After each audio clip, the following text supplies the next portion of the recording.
Samajwadi party के महासचिव और राष्ट्रीय अध्यक्ष अखिलेश यादव के चाचा शिवपाल यादव बेटे को सांसद बनाने के लिए जमकर चुनाव प्रचार कर रहे हैं। इस दौरान शिवपाल विपक्षी नेताओं पर भी हमला बोलने का कोई भी मौका नहीं छोड़ते हैं। ऐसे में इस बार शिवपाल के निशाने पर आई हैं बसपा प्रमुख मायावती। शिवपाल यादव बदायूं पहुंचे थे, जहां उन्होंने अपने बेटे आदित्य यादव के समर्थन में चुनाव प्रचार किया। इस दौरान उन्होंने पत्रकारों से बातचीत करते हुए बहुजन समाज पार्टी की मुखिया मायावती पर जमकर हमला बोला। मायावती की तुष्टीकरण के आरोपों पर शिवपाल ने कहा कि उनको ये पूछिए कि तुष्टीकरण जो भारतीय जनता पार्टी कहती है अब ये कहने लगी हैं।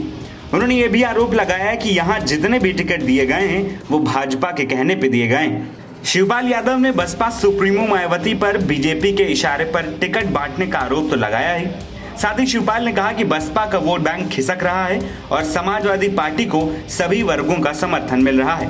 भाजपा ने किसी समाज के लिए काम नहीं किया है, केवल विघटन की राजनीति की है। तुष्टीकरण जो भारतीय जनता पार्टी कहती थी अब वो कहने लगी हैं, और जितने यहाँ पर टिकट दिए हैं पूछना भारतीय जनता पार्टी के कहने से सब दिए गए। क्या लगता है कि मायावती जो है भाजपा के लिए काम कर रही है? वो तो कर ही रही है। बताइए, यहाँ हमारे मैपुरी से पहले टिकट दिया, क्या नाम था उसका, साक्य था, क्यों टिकट काटा? फिर बताइए, आजमगढ़ में राजभर का टिकट काटा।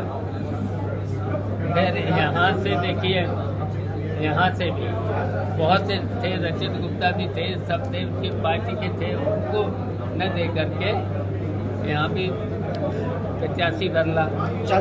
और ये सब देखिए बीजेपी के कहने से टिकट दिए गए। योगी जी को ऐसा क्यों लगता है कि आप तरस खाने वाली बात कर रहे हैं?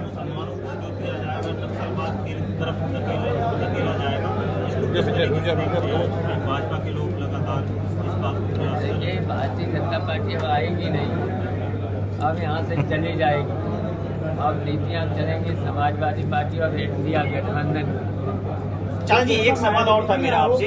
जिस तरीके से पूरे देश की राजनीति में अमेठी और रायबरेली एक सेंटर पॉइंट बनता जा रहा है, कांग्रेस पार्टी ने अभी तक वहां से प्रत्याशी घोषित नहीं किया है, जबकि भारतीय जनता पार्टी लगातार इस बात को लेकर सवाल खड़े कर रही है कि अखिलेश यादव चुनाव हारेंगे, प्रियंका गांधी लड़ेंगी वो हारेंगी, राहुल गांधी लड़ेंगे वो हारेंगे। इसको लेके क्या करेंगे? उत्तर प्रदेश से भारतीय जनता पार्टी 80 सीटों हारेगी और इंडिया गठबंधन जीतेगा, और अब की बार इंडिया गठबंधन ही सरकार बनाएगी और भारतीय जनता पार्टी 200 से ऊपर पार नहीं कर पाएगी। बता दें कि बदायूं में लोकसभा चुनाव को लेकर राजनीति गर्म है। इसी क्रम में सपा के राष्ट्रीय महासचिव शिवपाल यादव बेटे की जीत के लिए बदायूं के चुनावी रण में डटे हुए हैं। बदायूं सीट से पहले शिवपाल यादव ही चुनाव लड़ने वाले थे, लेकिन टिकट मिलने के बाद शिवपाल लगातार बेटे को टिकट देने की मांग कर रहे थे, जिसके बाद आखिरकार बेटे को टिकट मिला।